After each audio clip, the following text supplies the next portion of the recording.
Hello. Welcome. It's right at 6 o'clock Mountain Standard Time here. So if you're joining, let's see, I have a couple of viewers. I can see you. Welcome. Let me know where you're calling in from or where you're watching from. This is my third Sunday on YouTube, and I'm happy to have mastered it. I do think just going forward, I think I'm going to just be doing recordings because it seems like more of my audience watches recordings. So I'll go live here and then, here and now. But if you enjoy the live, text here that you like the live. But I think most people are catching the recording, which is fine too. And you can always leave questions, even if you watch a recording, and I can always answer them in a future call. And for those of you who get our email list and get to watch the recordings and see all those links, you can always just email a question directly to that email as well, and we can answer your question. All right. Hi, Rosalind. Good to see you on. I'm glad that you'll be on here tonight. And congrats to Rosalind, who's our newest artsy member. So thanks to you. And we got your brush order and we'll be sending those out. I'm gonna go ahead and record this. So it's so good to be with you guys tonight. And Rosalind, I got this cut for you. This calls for a happy dance for you and your new adventure, becoming an artsy member and starting your own paint party business. I'm so excited for you. And if you have any questions, feel free on the YouTube. You're more than welcome to add any questions as we're talking and discussing this live. While I go onto the screen, sometimes I can't see all the questions right away, but I'll definitely come back and look at that. So tonight we are talking about like templates, stencils, and tracers, and kind of like all that same language that's used within our industry. And just a little story about how I started in the paint party world is I was not an artist. I consider myself an artist now. I mean, check out my gig back here, right? Of course, I think I'm much better at painting, and it's hard for me to come up with my own stuff. I would say if anything that I created on my own, in my own like kind of niche thing is kind of this painting and quilling duality that you see here. So you can see some of my paintings here. You may not be able to tell, but that's like this one that I'm pointing at to here is like a doodle artwork, and it's part painting, part paper art. So I would say I kind of innovated that a little bit on my own throughout the years, and it's definitely one of my favorite art forms. And but for the most part, I'm not an artist and wasn't an artist even when we started. And so but I will tell you, when I started Gallery on the Go and all the painting parties that I had like observed and doing my research, everyone was painting from a blank canvas, a completely blank canvas, and everything was step by step. And when I attended my very first ever paint and sip, it was from a blank canvas. And so in my mind, that's just how I designed our business, right? Like that's how I designed Gallery on the Go. And then over the years, I discovered that people were using stencils or tracers. And I want to say, like, I had this little stigma, and I've shared this in a previous call before, where we kind of got snubbed at this conference when we went to this art supply conference. Like the fine art people kind of snubbed, the paint and sip industry. It was totally new, the up and coming new thing, and they were kind of like snubbing it, right? Because fine artists, yeah, they don't. Well, I think they do. I've come to learn they do use some tracer paper too, and but maybe they just come up with their own thing, or they can look at a still life photo and paint that, or they can look at a landscape and paint that, right? And when you think of people like Bob Ross, if that's all you've ever watched, right, he painted from a blank canvas. And so I think early on for me, probably maybe there was like a stigma of it was like tracing or copying. But as the years progressed, and we learned about another company called Social Artworking, which is owned by Deco Art, and Deco Art makes, fantastic paints and brushes and things like that. And they bought out Social Artworking, and Social Artworking was a stencil only business. And so you can go to their website, it's social-artworking.com. And they also have great designs, and I don't mind promoting them. A lot of our members use them as well. They, I think, create more like digital designs, and then they create stencils and templates to trace, right? And so over the years, we learned, and I learned, that the benefit of using stencils and tracers is that, one, it can save you a lot of time at a party. It can also save some frustration, because believe it or not, even when you're painting with adults or even children, like getting an angle right on a building, or some people just want exactly the number of cityscape buildings on there, right? And so for whatever reason you might have, you might want to use a stencil or a tracer. Now, it's really going to be by personal preference, because we actually have some art team members, when we come up with a painting that has a stencil, we have some that are like, we don't want to use the stencil. We actually like painting from scratch. And so it really becomes a personal preference. I have come to really, really like to use stencils. It's just faster and easier. That doesn't mean it's always better. So you're going to learn, what you like the best for you and your business. You're going to learn what's more comfortable. And it also kind of depends on the painting. So that's what I'm going to break down for you today, is kind of the way I use this. The way I use stencils and tracers. We're just coming right out of like Christmas holiday season. I use a lot of stencils on my board parties, like making these reindeer and nutcrackers. And if you haven't seen our board training video, you definitely want to go watch that, where I definitely use a little more stencils and templates there.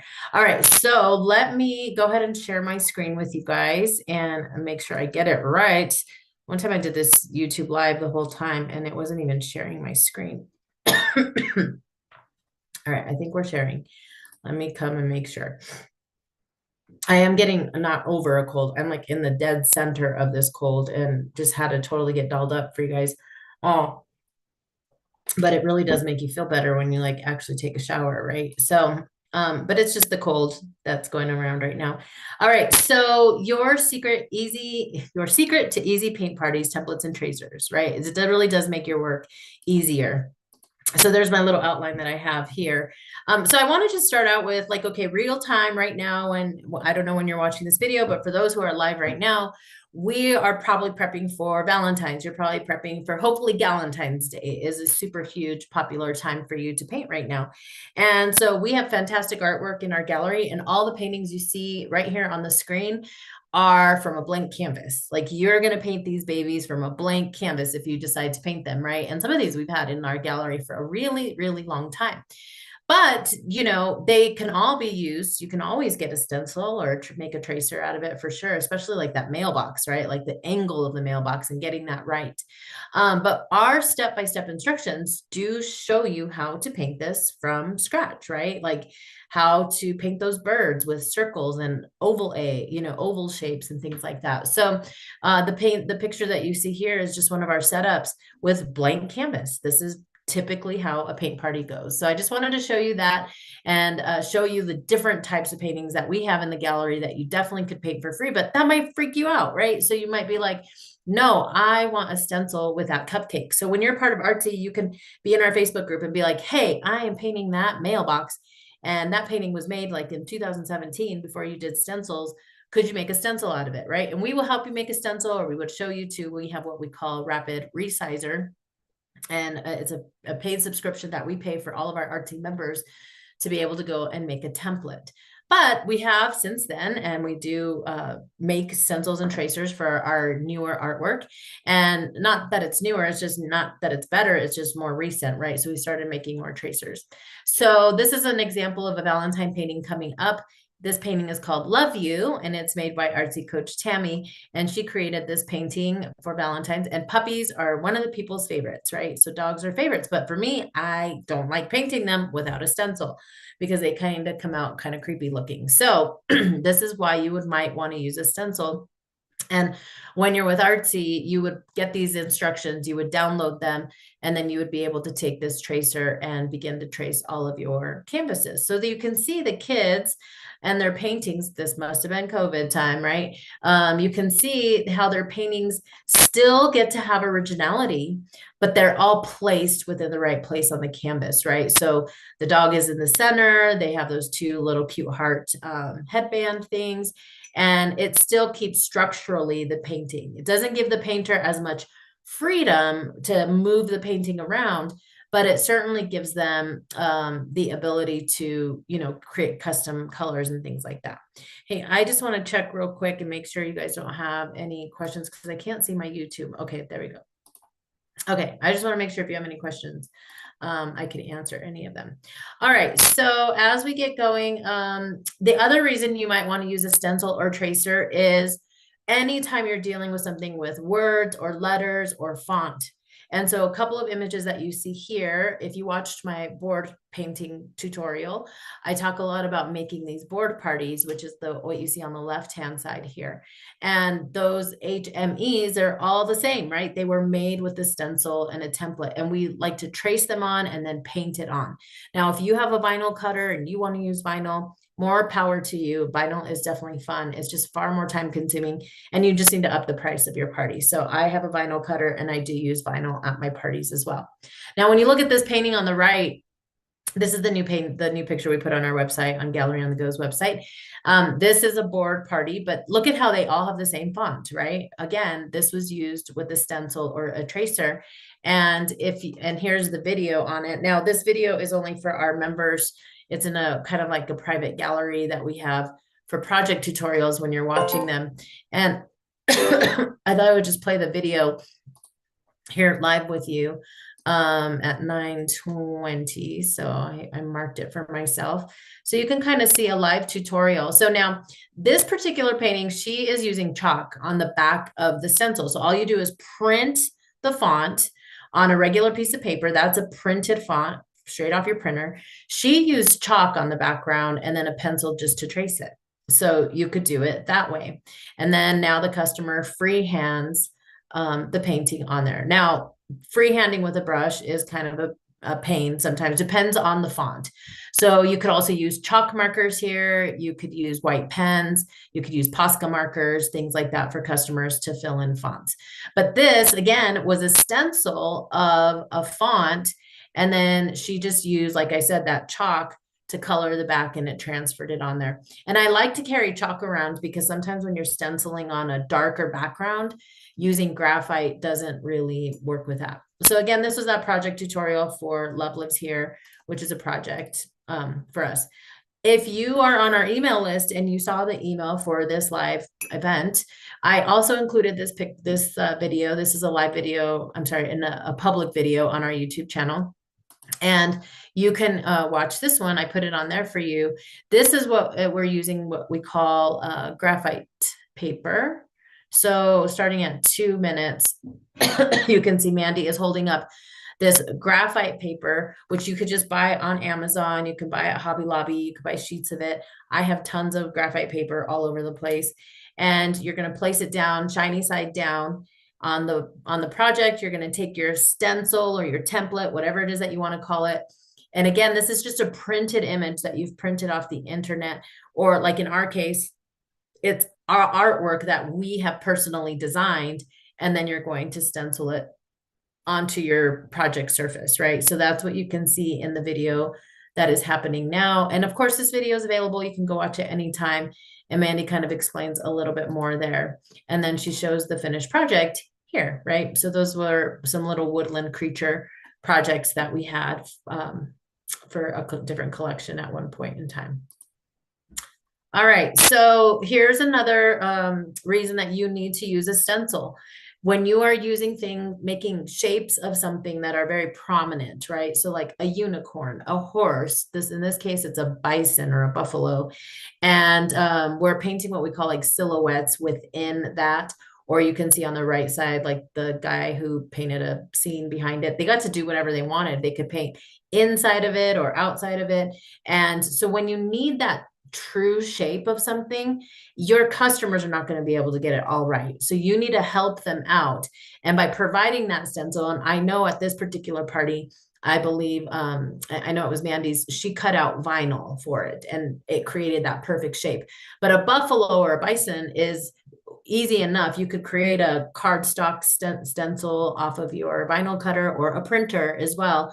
And you could easily outline the shape as well. And I have done that on the next slide. You can see here, I did a polar bear camp.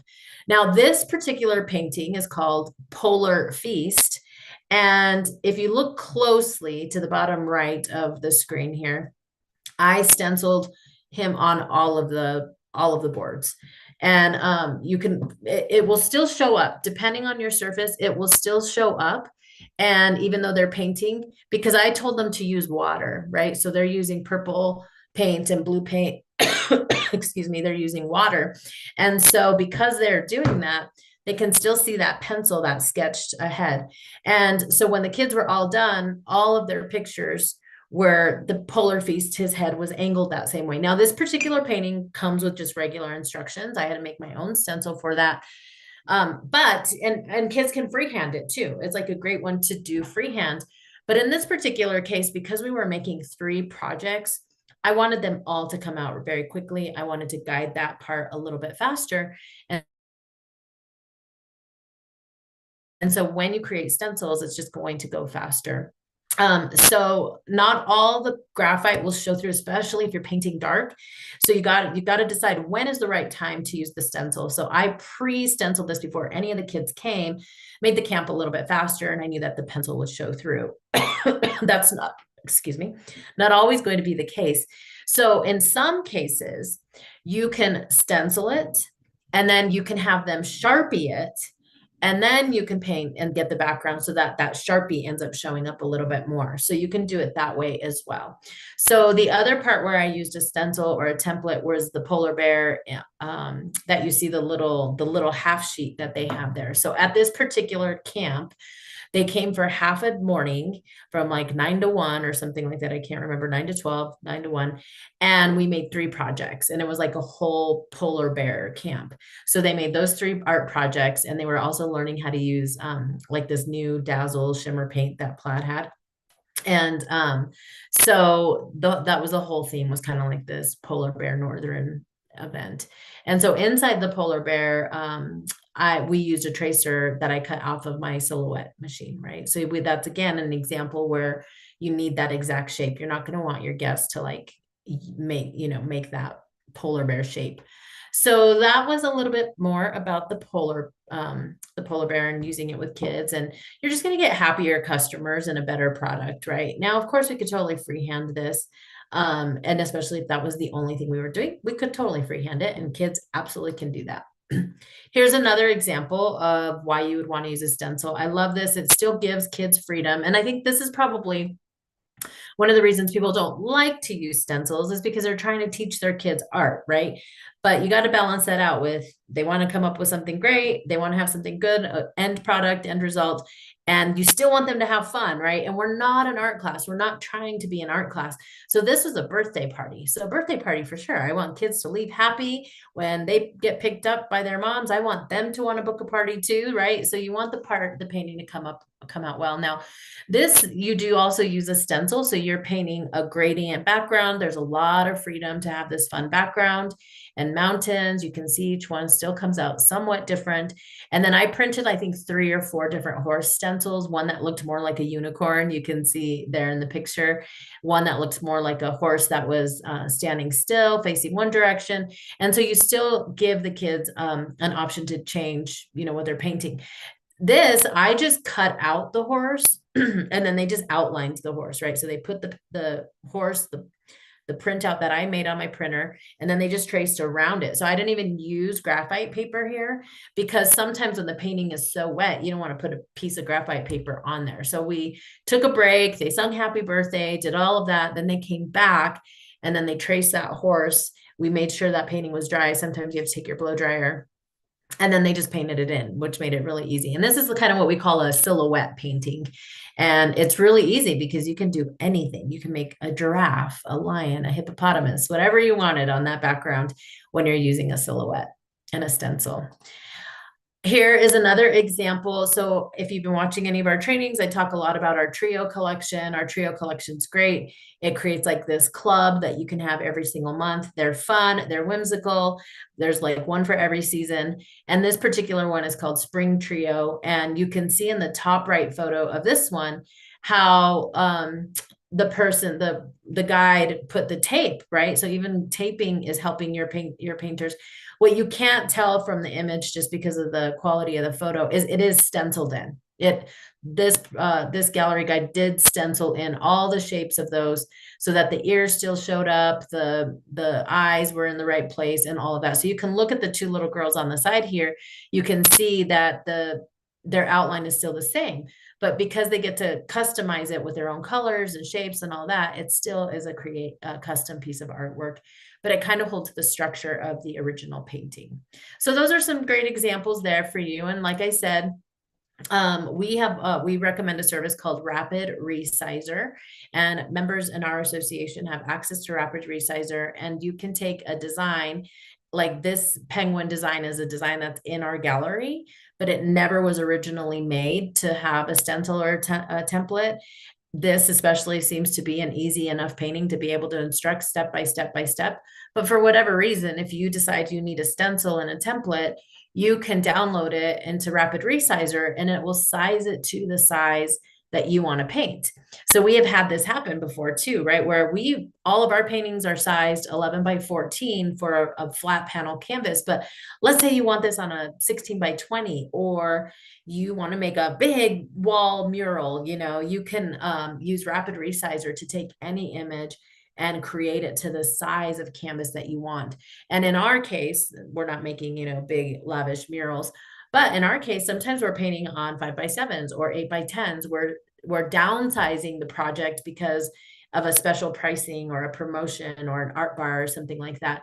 And so you want to downsize an image, and you can use Rapid Resizer to do that as well. So I recommend going to check that out if there's like an image that you want to make. It also outlines images for you, which is really helpful when you're trying to make paintings. So that's a great tool. Now, in this picture here, I was holding up my picture of my honey.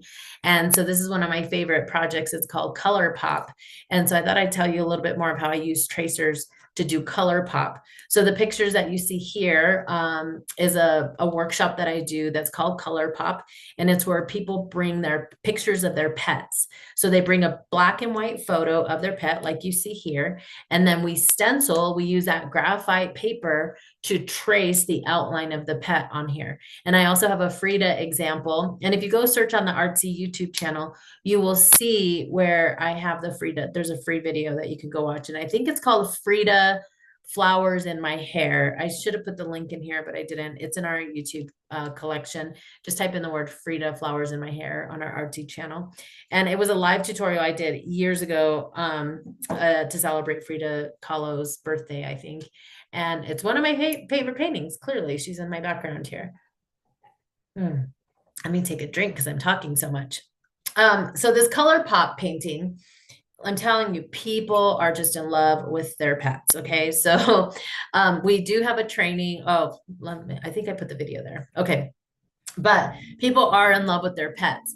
But I love it so much because I have turned it into other things. This was a bachelorette party I did last summer. And these people, I live in Colorado, and they found us on our website. They found me on the website, and they were having their bachelorette party at an Airbnb. They were from all parts of the country. The bride was from Miami. And this bride wanted to paint, her bridesmaids picked 6 things that the bride loves, right? Some dinosaurs, her dogs. She has 2 dogs, her fiance, and then the city of Miami. And there was another 2 things. I didn't get all the pictures on this slides, but basically what I did was we went and found some images of the things that she loves. They sent me pictures of her dogs that she loved, and obviously a picture of her fiance. And we did this Colourpop. And all of these images that you see here were all stenciled with the graphite, just like I've talked about. They traced them on, and then they just paint them in. And so this bride is just very, very talented. And she was able to add all those awesome colors on her fiance. So it was really impressive. I was super impressed. And so on the next slide, here's it's called Pet Colourpop Tutorial. And again, this one is not available to the public, but if you're an Artsy member, I do have that as a tutorial for you guys to come watch. And I kind of just show you the different techniques. I mean, it's not rocket science if you're not an Artsy member, but you trace the design of the pet on there, and then you make it Colourpop by picking like fun poppy colors, like 3 to 4 of those fun colors. So it's not like rocket science by any means. And it is available for free in that Frida tutorial. And so that's a little tutorial I did on honey. All right, so let's see. Let me go through my outline and see if you guys have any questions. I will come check if you have any questions about Colourpop or stencils or tracers or anything like that. And I'm just going to come check out my outline to see what other questions might come up from you about stencils and tracers. And I'm so sorry about my voice. Yeah, I've been sick like everybody else. So I talked about rapid resizer, oh, I didn't talk about creating images in Canva. So sometimes, there's great images on Canva, or you're going to, maybe you want to make, I don't know, some elf feet or something, a gnome or something, and you see an image that you like on Canva. And you can take that image, you can create stencils and templates on Canva as well, because you can take the image, you can change the color to black and white, you can create outlines. A great example is I needed a roller skate. And so I went on a Canva and found a roller skate. I added my own stars and hearts to it, and then I printed it for this kind of retro party that I had. So using Canva to go find some of those images and designs, and being able to trace them. The dinosaurs that you saw in that painting with the bridesmaids, that was an image from Canva as well. So that's a way to go find some images and things that you're looking to Colourpop, or for painting inspiration and things like that. The other reason you might want to choose stencils or templates are anytime you're painting, like we have this moose, actually it's a social artworking painting. You cannot do that painting without the stencils. It's like a big moose for Christmas. The shading on it is still hard. Like some of those paintings are still very, very difficult, even though you hold the shape, because you're either still trying to get some of that shading right. So you still need to look at the entire project overall. How much time is it going to take for your customers? Even if you have a stencil, it's not going to guarantee that it's easy, because you have to practice it ahead of time and see how much coloring and shading. That's why I really like funky projects like Colourpop, that you can change out the colors and make them easy, and it's not a lot of like shadowing and and shading or anything like that. All right, so I told you about graphite paper. You can stencil that way. You can find white graphite paper and black graphite paper. I tend to carry both. Say, for example, if you're painting a Halloween painting and everything's black or purple, you need that white graphite paper to be able to transfer onto that. Or like the video showed, you can use chalk. And I think that's it. I talked to you, I told you about fonts and words and rapid resizer. So that's the inside to stencils, templates, and tracers, whatever words you might be using. Let us know what questions you have in the comments, and we can answer them in a future training. Some upcoming trainings that I have coming up is 99 Reasons to Party, and that's a training I'm preparing right now for how to fill up your calendar so that you have 3 to 4 events every single month, or whatever your goal is. And I'm going to help give you ideas on how to get your customers to book a party with you. All right, make it a great year. I can't wait to continue seeing you create a life you love using